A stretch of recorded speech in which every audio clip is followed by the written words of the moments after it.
Welcome to this edition of the First Aid Show. Oxygen is commonly given to patients with a variety of injuries and illnesses. In this film, we asked a paramedic to talk more about the administration of medical oxygen.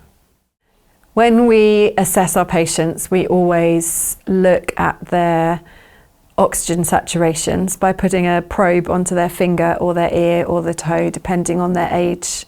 We look at their oxygen saturations because we have some target limits that we're trying to make sure that they're within.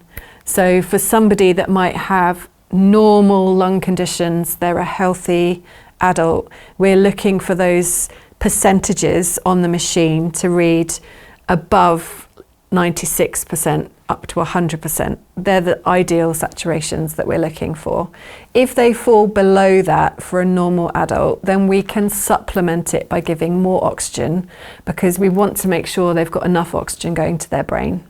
For patients that are smokers or maybe have some sort of lung disease, it might be normal for them to live with lower oxygen saturations, and for those people we have a different target range, and as long as we keep their oxygen levels within that range, we know that we are optimizing the levels that they need for their normal life.